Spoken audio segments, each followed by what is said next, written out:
সাফল্য পেয়ে অনেকেই ভুলে যান অতীতের সাথে থাকা মানুষগুলোর কথা। দুঃসময়ে কারা পাশে ছিল তা যেন এক প্রকার মনেই থাকে না। অথচ ক্রিস্টিয়ানো রোনালদো ব্যতিক্রম এক নজির রেখেছেন বিশ্ববাসীর কাছে। পরিবারের দরিদ্রতায় ম্যাকডোনাল্ডের এক কর্মী প্রতি রাতে খাওয়াতেন রোনালদোকে। সেই কর্মীর খোঁজ করতে দুনিয়া ওলটপালট করেছেন CR7।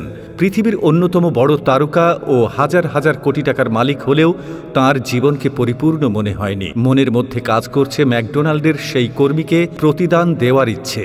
চাইলেই তো ভুলে যেতে পারতেন অতীতের কথা। দীর্ঘদিনের প্রচেষ্টায় খুঁজে বের করেছেন তাকে, আর কৈশোরের সেই ঋণের প্রতিদান হিসেবে যা করেছেন তার প্রশংসায় ভাসিয়েছেন পর্তুগিজ এই সুপারস্টারকে। রোনালদোর সংগ্রামের শৈশব, ম্যাকডোনাল্ডের সেই কর্মীদের পাশে থাকা ও তার প্রতিদান দেওয়ার অসাধারণ এক গল্প জানাবো এই আয়োজনে। মালির ছেলে থেকে ফুটবলের গোল্ডেন বয় হয়েছেন ক্রিস্টিয়ানো রোনালদো। বছরের পর বছর ধরে যুগ পেরিয়ে শাসন করে চলেছেন ফুটবল বিশ্ব। মিলেছে ইতিহাসের অন্যতম সেরাদের একজন হিসেবে স্বীকৃতি। ফুটবল সাম্রাজ্যের এক মুকুটহীন রাজার নাম ক্রিস্টিয়ানো রোনালদো, যিনি দুই পায়ের জাদুতে মুগ্ধ করে রেখেছেন অজস্র ভক্তকে। রোনালদোর অতীত ছিল বেশ বেদনার। খারাপ শব্দটা আছে বলেই সুন্দর শব্দটা এত মনোমুগ্ধকর। তেমনি নানা সময়ে উত্থান পতনও ভালো খারাপ সময়ের সঙ্গী হয়েছেন পর্তুগিজ এই তারকা। সেই ছোটবেলা থেকেই লড়াই করে আসছেন তিনি। যখন যার পরিচয় কেবলই একজন মধ্যম মালির ছেলে, সেখান থেকে কত যন্ত্রণা, কত ত্যাগ তিতিক্ষার প্রহর বাহিত করলে একজন ক্রিস্টিয়ানো রোনালদো হওয়া যায়, সেই গল্পটা শুধু রোনালদোরই জানা।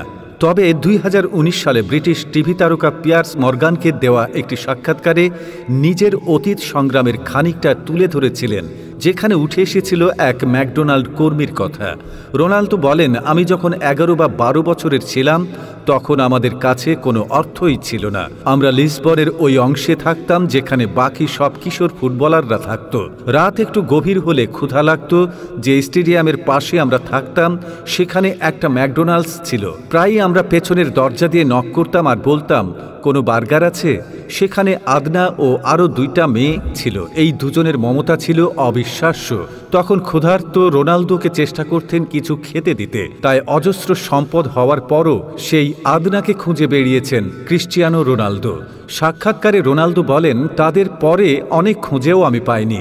আমি তাদের সামান্য হলেও প্রতিদান দিতে চাই। রোনালদো এই সাক্ষাৎকারের পর খোঁজ মেলে সেই নারীর। রোনালদো তাকে খুঁজছেন একথা জেনে শিহরিত হন তিনি বললেন, খুব খুশি লাগছে যে কত বিনয়ী রোনালদো, এর মধ্য দিয়ে সেটা বোঝা যায়। আমি এমন কেউ না যে তার মতো কেউ আমাকে মনে রাখবে। এরপর নিজের বাড়িতে ডিনার করার আমন্ত্রণ করেছিলেন আদনাকে। এমনকি তাকে পর্তুগালের সবচেয়ে বড় রেস্টুরেন্টে পেট পূর্তি করান আর সাথে অসংখ্য উপহার দেন। এই গল্প যেন সিনেমা তৈরি হওয়ার মতো। এটি দয়া আর কৃতজ্ঞতা জ্ঞাপনের গল্প, যে গল্প পুরোটাই বাস্তব। এটি আমাদের জন্য লাইফলাইনও বটে। অনেকেই একটু টাকা পয়সার মালিক হলে বা খ্যাতি পেলে নিজের অতীত ও মানুষগুলোকে ভুলে যায়, অথচ রোনালদোর মতোই কৃতজ্ঞ হওয়া উচিত সবারই।